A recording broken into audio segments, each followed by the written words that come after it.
அஸ்ஸலாமு அலைக்கும் வரஹ்மத்துல்லாஹி தஆலா வபரகாத்துஹு. அல்ஹம்துலில்லாஹ். அன்புக்கும் மனிதத்திற்கும் உரிய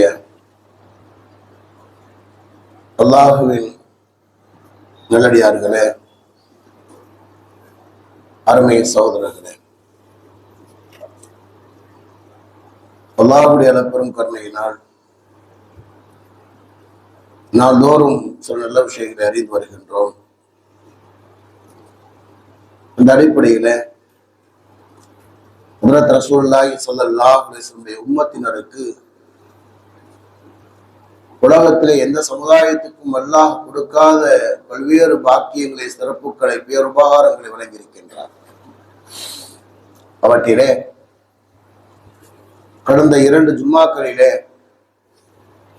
20 வகையான சிறப்புகள் சொல்லப்பட்டிருக்கிறது. மறுமை நாளையிலே அல்லாஹு தஆலா இந்த உம்மத்துக்கு கொடுக்க போகின்ற 6 வகையான சிறப்புகளை உங்களுக்கு நான் இப்போது சொல்ல இருக்கிறேன். வரக்கூடிய ஜும்மாக்களிலே வெவ்வேறு தலைப்புகளிலே பேச வேண்டியது இருப்பதால் அதை உங்களுக்கு இப்போது நான் சொல்ல இருக்கிறேன். சிலர்கள் கூட கேட்டார்கள், அந்த பாதுகாவல் தேட வேண்டிய விஷயங்கள் முடிந்து விட்டதா என்பதாக. அது இருக்கின்றது. இதை சொன்னதற்கு பிறகு அந்த தொடரை இன்ஷா அல்லாஹ் பேசலாம். மறுமை நாளையிலே அல்லாஹு தஆலா இந்த உம்மத்துக்கு வழங்க இருக்கின்ற 6 வகையான பாக்கியங்களிலே முதல் பாக்கியம் என்னவென்றால், மண்ணறையிலிருந்து முதலாக எழுப்பப்படுவதும்,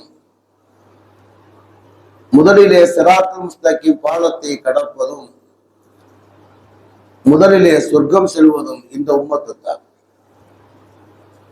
ஹதீஸிலே வருகின்றது. இது பெருமானார் அவர்கள் பல ஹதீஸிலே கூறுகிறார்கள். பெருமானார் ஸல்லல்லாஹு அலைஹி வஸல்லம் சொன்னார்கள், மண்ணறையிலிருந்து முதலாக எழுப்பப்படுவது அல்லாஹு தஆலா என்னைத்தான் எழுப்புவான். மண்ணறையிலிருந்து முதலிலே அல்லாஹ் என்னைத்தான் எழுப்புவான். என்னை எழுப்பியதற்கு பிறகுதான் அல்லாஹு தஆலா எல்லா நபிமார்களையும் அல்லாஹ் எழுப்புவான். அதுபோன்று உலகத்திலே முதலாக என்னுடைய உம்மத்தை தான் அல்லாஹு தஆலா எழுப்புவான். பிறகுதான் எல்லா உம்மத்தையும் அல்லாஹு தஆலா எழுப்புவான்பாக ஹஜ்ரத் ரசூலுல்லாஹி ஸல்லல்லாஹு அலைஹி வஸல்லம் சொன்னார். ஆக இந்த உலகத்திலே மறுமை நாளையிலே சூர் ஊதப்பட்டு உலகம் அழிக்கப்பட்டு மீண்டும் எழுப்பப்படுகிற நேரத்திலே மற்ற உம்மத்தை விட முதலாக எழுப்பப்படுகின்ற பாக்கியத்தை அல்லாஹு தஆலா இந்த உம்மத்துக்கு கொடுக்கின்றார். அதுபோன்று ஹஜ்ரத் ரசூலுல்லாஹி ஸல்லல்லாஹு அலைஹி வஸல்லம் அவர்கள் சிராத்துல் முஸ்தகீம் பாலத்தினுடைய மறுபகுதியிலே நின்று கொண்டு இந்த உம்மத்தை வரவேற்பார்கள். இந்த உம்மத்துக்காக துஆ செய்வார்கள். 2 வாரங்களுக்கு முன்னால் அந்த சிறப்பு பயானிலே கூட நான் உங்களுக்கு சொல்லி இருக்கிறேன். பெருமானார் ஸல்லல்லாஹு அவர்கள் இந்த உம்மத்தின் மீது பேரன்பு கொண்டவர்களாக இருந்தார் என்பதற்கு 10 வரலாறு உங்களுக்கு நான் சொன்னேன். அதிலே ஒன்று, சிராத்துல் முஸ்தகீம் பாலத்தினுடைய மறுபுறத்திலே நின்று கொண்டு பெருமானார் அவர் என்ன செய்வாங்க? மறுபுறம்னா சொர்க்கம். இங்க என்ன செய்வாங்க? அல்லாஹும்ம சல்லிம் உம்மத்தி, யா அல்லாஹ் இந்த உம்மத்தை பாதுகாப்பாயாக என்று பெருமானார் துஆ செய்து கொண்டே இருப்பார்கள். இந்த உம்மத்து முதலிலே சிராத்துல் முஸ்தகீம் பாலத்தை கடந்ததற்கு பிறகுதான் மற்ற உம்மத்தினர் வருவார். அதுபோன்று பெருமானார் சொல்வார், முதலாக சொர்க்கத்தின் கதவை தட்டுபவன் நான். ஹதீஸ் அரபியா சொல்லிட்டு இருந்தோம்னா அது நேராயிரும். ஒரு ஹதீஸ்ல பெருமானார் சொல்லுவாங்க, முதலாக கதவை, சொர்க்கத்தினுடைய கதவை தட்டுவதன் நான் தான் தட்டுவேன். அவ்வளமன் யஃப்தஹுல் பாப் என்பதாக பெருமானார் சொல்வார். முதலாக சொர்க்கத்தின் வாசலை நான் தான் தட்டுவேன். எனக்காகத்தான் திறக்கப்படும். நான் உள்ளே சென்றதற்கு பிறகுதான் எல்லா நபிமாரும் செல்வார்கள். அதுபோன்று என்னுடைய உம்மத்து முதலிலே சொர்க்கம் சென்றதற்கு பிறகுதான் எல்லா உம்மத்தும் சொர்க்கம் செல்ல முடிவுக்காக ஹஜ்ரத் ரசூலுல்லாஹி ஸல்லல்லாஹு அலைஹி வஸல்லம் சொன்னார்கள். அல்லாஹு தஆலா இந்த பாக்கியத்தை பெருமானாசுடைய எல்லா உம்மத்துக்கும் நமக்கு வழங்குவானாக. இது முதல் பாக்கியம். இரண்டாவதாக எழுதுகின்றார்கள், மறுமை நாளையிலே கேள்வி கணக்குக்காக நிற்கப்படுகிற நேரத்திலே இந்த உம்மத்தை தான் எண்ணிக்கையில் அதிகமாக இருக்கும். என்ன சொன்னா பெருமானா சொல்லுவாங்க, உலகத்தினுடைய எல்லா உம்மத்துக்களும் 80 வரிசையில் நிற்பார்கள், என்னுடைய உம்மத்தை சார்ந்தவர்கள் 120 வரிசையில் நிற்பார்கள் பெருமானா சொல்லுவாங்க. என்று சொன்னால் மற்ற காலம் என்பது ஒரு குறுகிய காலத்தோடு அந்த நபியினுடைய அந்த உம்மத்தை எல்லாம் முடிச்சிருவாங்க. அப்ப என்ன செய்யறாங்க அப்படின்னா, அதுக்கு பிறகு அடுத்தடுத்த நபி வந்தாங்க. இது அல்லாஹ்வுடைய ஒரு உபகாரம் தான். என்று சொன்னால் இந்த உலகம் படைக்கப்பட்ட காலம் முதல் பெருமானாசாசல் வருகிற வரைக்கும் என்ன செய்யறாங்க, அத்தனை உம்மத்து என்ன செய்வாங்க, நீண்டடிய வரிசையில இருப்பார்கள், நீண்டடிய வரிசையில இருப்பார்கள். அது இத்தனைதான் இத்தனை பேர் நிற்பாங்க இந்த அளவு என்பதெல்லாம் கிடையாது. ஆக இந்த உலகத்தினுடைய எல்லா உம்மத்துக்களும் மொத்தமாக சேர்த்து 80 வரிசையில் இருப்பார்கள். என்னுடைய உம்மத்தினர்கள் தான் 120 வரிசையில் இருப்பார்கள் பெருமானா சொல்லுவாங்க. அதாவது என்னுடைய உம்மத்தை சார்ந்தவர் தான் எண்ணிக்கையில் அதிகமாக இருப்பார் என்பதாக ஹஜ்ரத் ரசூலுல்லாஹி ஸல்லல்லாஹு அலைஹி வஸல்லம் சொன்னார். அதனால பெருமானார் ஹதீஸ்ல கூட இப்படி சொல்லுவாங்க, தனாகவு தவாலது தகாசரு ஃபைன்னி உபாஹி பிகுல் யௌம கியாமா வலவ் பிஸத் சொல்வாங்க. நீங்கள் நிக்காஹ் செய்யுங்கள், நீங்கள் நிறைய குழந்தைகளை பெற்றெடுங்கள், அதன் மூலமாக நான் மறுமை நாளையிலே பெருமை அடைகின்றேன் பெருமானார் சொல்வாங்க. அது விடுகட்டியாக இருந்தாலும் சரி, குறை பிரசவத்திலே பிறந்தாலும் சரி, என்னுடைய உம்மத்தை நான் பெருமை அடைகிறதாக ரசூலுல்லாஹி ஸல்லல்லாஹு அலைஹி வஸல்லம் சொன்னார். இது இரண்டாவது சிறப்பு.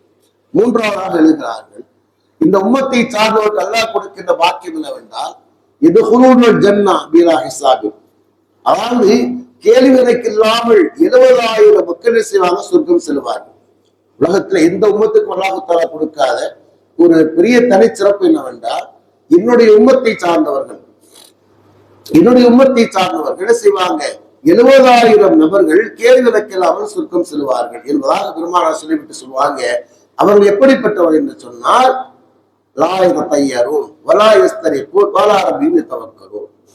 அவர்கள் செய்வாங்க அப்படின்னா பறவை ஜோதிடம் பார்க்க மாட்டார்கள், பறவை ஜோதிடம் பார்க்க மாட்டார். ஒரு விஷயம். இரண்டாவது பெருமானா சொல்லுவாங்க, அவர்களே செய்வாங்க அப்படின்னா அறியாமை காலத்திலே ஓதி பார்க்கக்கூடிய அந்த மந்திரங்களை கூட ஓதி பார்க்க மாட்டார். அதாவது இன்னைக்கு சில பேர் வந்து சாமியார்ல போறாங்களா இல்லையா, சாமியார போய் ஓதி பார்க்கலாம். அதுதான் அது. குர்ஆனுடைய வசனங்களை கொண்டு ஓதுவது என்பது கூடும், குர்ஆனுடைய வசனங்களை கொண்டு ஓதுவது கூடும். பெருமானார் ஓதி இருக்கிறார்கள், என்ன செய்யறாங்க, சஹாபாக்கள் ஓதி பாட்டு சஹாபாக்களை பெருமானார் பாராட்டி இருக்கிறார்கள், அதெல்லாம் வருகின்றது. அதனால குர்ஆனுடைய வசனங்களை கொண்டு ஓதுவது என்பது நாம் நமக்கு ஓதிக்கொள்வதோ அல்லது என்ன செய்வாங்க, நம்மை விட நல்ல நன்றாக ஓதியவர்கள் இருக்காங்க, ஆலிம்கள் இருக்காங்க, உடனே ஓதி பார்ப்போம், அது தப்பல்ல. ஆனால் ஓதி பார்ப்பதை தொழிலாக செய்யக்கூடாது, ஓதி பார்ப்பதை தொழிலாக. அதனால சொல்லுவாங்க அப்படின்னா, ஓதி பார்க்கிற நேரத்துல இதுக்கு இவ்வளவு தாங்கன்னு பேரம் பேசக்கூடாது. அதே நேரத்தில் வந்து அவங்களும் என்ன செய்யணும் அப்படின்னா, அதுக்கு தகுந்த மாதிரி என்ன செய்ய வேண்டுமோ அதை தாராளமாக செய்து கொள்ள வேண்டும் என்பதெல்லாம் இருக்கின்றது. இன்னைக்கு அந்த ரெண்டுலையும் இல்லாம இருக்கு. இந்த ரெண்டுலையுமே ஒரு பிரச்சனை இருக்கு. ஒன்னோ இவங்க போய் கேட்கிறது என்பது இருக்காது, அது தவறு. இவ்வளவு தாங்க என்பதாக கேட்பது தவறு. சரின்னு சொல்லிட்டு சரி கேட்கவே வேணாண்டாலும் அவங்க ஓதுகிற நேரத்தில் அவங்களுக்கு என்ன செய்ய வேண்டுமோ அதை கண்ணியமாக செய்யவும் வேண்டும். அதுவும் பல இடங்கள் அது இல்லாமல் போகின்றது. சரி, இதெல்லாம் விரிவா பேசுறதுங்கிறத அவங்க நல்லா தெரியல. சரி, ஒரு குர்ஆன் ஓதுறோம்னு வைக்கிறேன், ஒரு குர்ஆன் ஓதுறா இருந்தா அதுக்கு என்ன செய்ய வேணுமோ அதை கண்ணியமாக செய்யும். ஒரு குர்ஆன் ஓதிட்டு என்ன செய்யறாரு அப்படின்னு கேட்டா, ஒரு 100 ரூபாய் இருந்தாங்க அப்படியே ஒரு குர்ஆன் ஓதுறோம், இந்த 100 ரூபாய் வச்சுக்கோங்க, இந்த ஒரு 200 ரூபாய் வச்சுக்கோங்க, 80 இருக்கிறது. அது ஒரு சங்கடமான ஒரு விஷயம். ஒரு முழு குர்ஆன் ஓதுவது என்பது என்ன செய்யறது, எவ்வளவு சிரமம். அப்ப என்ன அப்படின்னு கேட்டா, இது ஓதி பார்க்கிறது என்பது ஒரு விஷயம். அது அவருடைய ஒரு ஹாஜத்துக்காக ஓத சொல்றாங்க, ஓதணும் அப்படின்னு கேட்டா என்ன செய்யறாங்க அப்படின்னா, ஒரு 100 ரூபாய் ஒரு 200 ரூபாய் கொடுத்துருந்தாங்க அப்படிங்கிறாங்க. அது என்ன கேட்பதற்கு நமக்கு சங்கடமா இருக்கும். அதே நேரத்துல கேட்காம இருக்க முடியும். இது மாதிரியான தர்ம சங்கடம். சரி விடுதல். என்ன சொல்றேன் அப்படின்னா, இப்போ இப்படிப்பட்டவங்க அந்த 20,000 பேர் சொர்க்கத்துக்கு போறாங்க அப்படின்னா, அவர்கள் செய்வாங்க, ஜோதிடம் பார்க்க மாட்டார்கள். அதே நேரத்துல செய்வாங்க அப்படின்னா, அந்த அறியாமை காலத்தினுடைய மந்திரங்களை செய்வாங்க, ஓதி பார்க்க மாட்டாங்க, மந்திரிக்க மாட்டாங்க. மூணாவது பெருமானா சொல்லுவாங்க, வாலா ரப்பிஹி தவக்கலூன், அவர்கள் அல்லாஹ் மீது என்ன செய்வாங்க, பரிபூர்ண நம்பிக்கை வைத்திருப்பார். தன்னுடைய வாழ்க்கையில எந்த நிலை வந்தாலும் கூட அல்லாஹ் மீது நம்பிக்கை வைப்பார்கள். எவ்வளவு கஷ்டங்கள் வந்தாலும் கூட உள்ளே யுசீபனா இல்லாம கத்தமல்லாஹுலனா, எங்களுக்கு என்ன துன்பம் ஏற்பட்டாலும் அது அல்லாஹ்வை கொண்டே ஏற்படுகிறது. அல்லாஹ் எங்களுக்கு எதை எழுதியிருக்கிறானோ அதான் நடக்குதுவாக சொல்லி அல்லாஹ் மீது நம்பிக்கையுடையவராக பெருமான சொல்லுவாங்க. மூன்றாவது வாக்கியம் என்ன அப்படின்னா, இதனுடைய உம்மத்தை சார்ந்தவர்கள் 70,000 பேர் கேள்விகளுக்கெல்லாம் சொர்க்கம் செல்கிறார்கள். இது பெருமானுடைய உம்மத்துக்கு எல்லாம் கொடுத்த பாக்கியம். நான்காவது பாக்கியம் என்னவென்று சொன்னால், அவர்கள் உணவு செய்த உறுப்புகள் மறுமை நாளிலே பிரகாசமாக இருக்கும். எல்லா உம்மத்தும் ஒளி செஞ்சாங்க, தொழுதாங்க. எல்லா உம்மத்தும் ஒளி செஞ்சாங்க, தொழுவதான் செஞ்சாங்க. ஆனா அதே நேரத்துல இந்த உம்மத்துக்கு மட்டும் அல்லாஹ் கொடுத்த பாக்கியம் என்னவென்று சொன்னால், அவர் உணவு செய்த உறுப்புகள் பிரகாசமாக இருக்கும். ஹதீஸ்ல வருகிறது, பெருமானார் செய்வாங்க, அவரிடத்துல சஹாபாக்கள் கேட்பாங்க, அல்லாஹ்வுடைய தூதரே, மறுமை நாளையில எங்களை நீங்கள் எப்படி அறிந்து கொள்வீர்கள்? மறுமை நாளையில எப்படி அறிந்து கொள்வீர்கள்? எல்லாரும் வந்துகிட்டு நாங்கள் நிற்கும் இல்லையா, எப்படி அறிந்து கொள்வீர்களாக? பெருமானார் சொல்வார்கள், நீங்கள் உணவு செய்த உறுப்புகள் பிரகாசமாக இருக்கும். உணவு செய்த உறுப்புகள் அதனாலதான் என்ன செய்யணும் அப்படின்னா, உணவு செய்கிற நேரத்துல ஒழுங்கா உழு செய்யும், நிம்மதியாக பரிபூர்ணமாக உழு செய்யும். அவசர அவசரமா என்ன செய்யுது, கையை கழுவி கால கழுவாம என்ன செய்யுது அப்படின்னா அவசர அவசரமா வரக்கூடாது. அதே சில வந்து பைருண்டில் வாக்கா பெருமானார் சொல்லுவாங்க, எந்த கரண்டை காலை யார் சரியாக கழுவவில்லையோ அதற்கு நாசம் உண்டாகட்டும் சொல்லுவாங்க.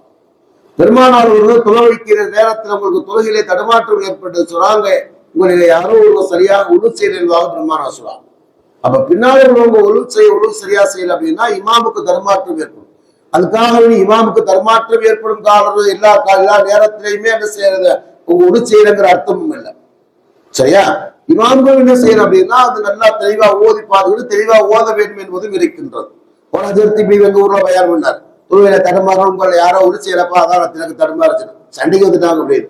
நீங்க முதல் ஓதி பார்த்து ஓதுங்க சேர்த்து, நீங்க கடைசி நேரத்துல வந்து திட்டு வந்து ஓதி பார்த்து வைக்கிறீங்க, ஓதி பார்த்து ஓத வச்சுட்டாங்க. சாமி புரிஞ்சு போச்சு. எதுக்கு சொல்றோம் அப்படின்னா, ஒழு செய்கிற நேரத்துல நம்ம என்ன செய்யணும், பரிபூர்ணமாக ஒழு செய்யணும் என்பா பெருமாறு சொல்லிவிட்டு அதுக்கு ஒரு உதாரணம் சொன்னாங்க. என்ன சொன்னாங்க அப்படின்னா, கருப்பு குதிரைகளுக்கு மத்தியிலே வெண்மையான குதிரை இருந்தால் அடையாளம் காண முடியுமான்னு கேட்பாங்க. சொல்லுவாங்க, கண்டுபிடிக்கலாம். கருப்பு குதிரைகள் நிற்குது, அதுக்கு என்ன செய்யறது, அந்த குதிரைகளுக்கு மத்தியிலே வெண்மையான குதிரை இருந்தால் இலகுவா கண்டுபிடிக்க முடியுவாங்க. முதல் பெருமான சொல்லுவாங்க, என்னுடைய உம்மத்தினருடைய உழவு செய்த உறுப்புகள் பிரகாசமாக இருக்கும், அதை கொண்டு நான் என்ன செய்வேன், என்னுடைய உம்மத்தை நான் அடையாளம் என்று அவரை நான் அழைத்து செல்வதாக ஹஜ்ரத் ரசூலுல்லாஹி ஸல்லல்லாஹு அலைஹி வஸல்லம் சொன்னார். இது 4 வகையான சிறப்புகள் சொல்லப்பட்டிருக்கிறது. 5வது சிறப்பு என்னவென்று சொன்னால், மற்ற நபிமார்களுக்கு சாதகமாக சாட்சி சொல்கின்ற வாக்கியத்தை அல்லாஹ் தஆலா கொடுக்கிறார். அல்லாஹ் சொல்லுவாங்க இல்லையா, நீ தக்கூனு ஷுஹதா அலன் நாஸ், மற்ற உம்மத்துக்கு எதிராக மற்ற நபிமாருக்கு சாதகமாக சாட்சி சொல்லக்கூடிய வாக்கியத்தை அல்லாஹ் தஆலா கொடுக்கிறார். அப்படின்னா என்னென்ன சொல்றாங்க, வறுமை நாளையில மற்ற உம்மத்துகள் வருவாங்க. மற்ற உம்மத்துகள் வருகிற நேரத்தில் அல்லாஹ் தஆலா கேட்பான், அந்த நபிமாரை கொண்டு வந்து அல்லாஹ் தஆலா நிறுத்துவான். அல்லாஹ் தஆலா கேட்பான், இந்த நபி உங்கள்கிட்ட வந்தாங்கல்ல, இந்த நபி உங்கள்கிட்ட வந்தாங்களா, நல்லது சொன்னாங்களா? அவங்க சொல்லுவாங்க, இவர் வரவும் இல்லை, இவருக்கு எங்களுக்கு நல்லது சொல்லவில்லை என்பதாக. அப்ப இந்த நபிமாரிடத்தை அல்லாஹ் தஆலா கேட்பான், நாங்க வந்து அவங்க மக்களிடத்திலே சென்றோம், அவருக்கு நன்மையை சொன்னோம் என்பதாக. இந்த நேரத்திலே, இந்த பிரச்சனைக்குரிய நேரத்திலே அல்லாஹ் தஆலா பெருமானார் ஸல்லல்லாஹு அலைஹி வஸல்லம் உம்மத்தை தான் அல்லாஹ் தஆலா வரவேற்பான். இவர் சொல்லுவார்கள், இந்த நபி இந்த உம்மத்துக்கு வந்து இந்த உபதேசத்தை போதித்தார்வாக சொல்லுவார். அப்ப இந்த உம்மத்துகள் கேட்பார்கள், நீங்க வந்து என்ன செய்ய பார்க்கவே இல்லை, எப்படி நீங்க என்ன செய்யுங்க, எங்களுக்கு எதிராக இந்த நபிமாருக்கு சாதகமாக எப்படி சாட்சி சொல்லுவா கேட்பாங்க. அப்போது இந்த பெருமானார் உம்மத்தில் சொல்வார்கள், எங்களுக்கு பெருமானார் ஒரு நபியாக வந்தார்கள், அவர்கள் சொன்னார்கள் என்பதாக சொல்லுவாங்க. அப்ப என்ன செய்வாங்க, அல்லாஹ் தஆலா பெருமானார் அல்லாஹ் தஆலா அழைத்து வருவார். பெருமானார் அவர்கள் நாம் சொல்லக்கூடிய கருத்தை உண்மைப்படுத்தி மெய்ப்படுத்தி நமக்கு சாதகமாக பெருமானார் சொல்லுவார். அதைத்தான் அல்லாஹ் தஆலா கூறுவார், தக்கூன ஷுஹதா அலன் நாஸ் வ யகூன ரசூல் அலைக்கும் ஷஹீதா, மற்ற மக்களுக்கு எதிராக நீங்கள் சாட்சி சொல்வீர்கள், உங்களுக்கு ஆதாரமாக பெருமானார் சாட்சி சொல்வார்களா என்ன செய்தாங்க அல்லாஹ் தஆலா கூறுகின்றார். இது இந்த உம்மத்துக்கு அல்லாஹ் தஆலா கொடுத்த பாக்கியம். 6வதாக கூறுகிறார்கள் என்னவென்று சொன்னால், இந்த உம்மத்துக்கு தான் சிபாரிசு செய்கிற வாக்கியத்தை அல்லாஹ் தஆலா கொடுக்கிறார். சொர்க்கத்துக்கு செல்வதற்காக சிபாரிசு செய்கிற அதிகாரத்தை, அந்த பாக்கியத்தை அல்லாஹ் தஆலா இந்த உம்மத்திலே சில மக்களுக்கு அல்லாஹ் கொடுக்கிறார். அல்லாஹ் சொல்வார், மன்தல்தி யஷ்ஃபஹு இன்தஹு இல்லா பிஇذنி, அல்லாஹ்வுடைய அனுமதி இல்லாமல் மறுமை நாளில் யாருக்கு சிபாரிசு செய்ய முடியாது. ஆனா அதே நேரத்துல இந்த உம்மத்தை சார்ந்த சிலர்கள் மற்றவருக்கு என்ன செய்வாங்க, சிபாரிசு செய்வாங்க. உலகத்துல மற்ற எந்த உம்மத்துக்கும் அது இல்லை. மற்ற உம்மத்தை சார்ந்தவர்கள் இந்த வேதங்களை மரணம் செய்தவங்களா இருந்தாங்க. அந்த மரணம் செய்தவங்க வந்து மற்றவங்களுக்கு சிபாரிசு செய்ய வர முடியாது. ஆனால் இந்த உம்மத்தை சார்ந்த ஹாபிஸுகள் தன்னுடைய குடும்பத்தை சார்ந்த நரகவாதி என்பதாக தீர்ப்பளிக்கப்பட்ட 10 நபர்களை சிபாரிசு செய்து சொர்க்கம் அழைத்து செல்வார். அதே சிலவர் 10 பேருக்கு சிபாரிசு செய்வாங்க. நகரி பைத்தி அவருடைய குடும்பத்தை சார்ந்த 10 நபர்களுக்கு என்ன செய்வாங்க? சிபாரிசு செய்வாங்க. குல்லுஹும் கதவஜபத்துலகுன்னார், அனைவரும் நரகவாதி என்று தீர்ப்பளிக்கப்பட்டவர்கள். நரகவாதியில் தீர்ப்பளிக்கப்பட்டவங்க என்ன செய்வாங்க அப்படின்னா, இந்த உம்மத்தை சார்ந்த ஹாபிஸ்கள் 10 பேரை செய்வாங்க சிபாரிசு செய்து சொர்க்கம் அழைத்து செல்வார். அதே நேரத்தில் ஒரு அவருடைய ஹாஜி ஏற்றுக்கொள்ளப்பட்டதாக இருந்தால் அவர்கள் தன்னுடைய குடும்பத்தை சார்ந்த 40 நபர்களை சிபாரிசு செய்து சொர்க்கம் அழைத்து செல்ல முடியுமாக ஹஜ்ரத் ரசூலுல்லாஹ் சொன்னாங்க. ஒரு ஹதீஸ்ல 40 என்பது தெளிவாக வருகிறது, இன்னொரு ஹதீஸ்ல வந்துட்டு 400 என்பதாக வருகின்றது. அல்லாஹ் தஆலா அந்த ஹஜ்ஜி எந்த அளவுக்கு அது ஏற்றுக்கொள்ளப்பட்டதாக இருக்கிறதோ, எந்த அளவுக்கு அவர் இஹ்லாஸோடு செய்கின்றாரோ அதற்கு தகுந்தது மாதிரி சிபாரிசு செய்து அவருடைய குடும்பத்தை சார்ந்தவர்கள் நண்பர்களை என்ன செய்வாங்க? சொர்க்கத்துக்கு அழைத்து செல்லக்கூடிய பாக்கியத்தை அல்லாஹ் தஆலா கொடுக்கின்றார். இது இந்த உம்மத்துக்கு அல்லாஹ் தஆலா கொடுத்த பாக்கியங்களாக இருக்கிறது. அல்லாஹ் தஆலா இந்த பாக்கியங்களை பெருமானார் ஸல்லல்லாஹு அலைஹி வஸல்லம் எல்லா உம்மத்துக்கும் நமக்கு வழங்குவார். அல்ஹம்துலில்லாஹி ரப்பில் ஆலமீன். சுப்ஹானல்லாஹி வ பிஹம்திஹி அஷ்ஹது அல்லா இலாஹா இல்லா அன்த அஸ்தக்ஃபிருக வ அத்தூபு இலைக். ஆமீன். சுப்ஹான ரப்பியல் இஸ்ஸத்தி அம்மா யசிஃபூன் வ ஸலாமுன் அலல் முர்ஸலீன். அல்ஹம்துலில்லாஹி ரப்பில் ஆலமீன்.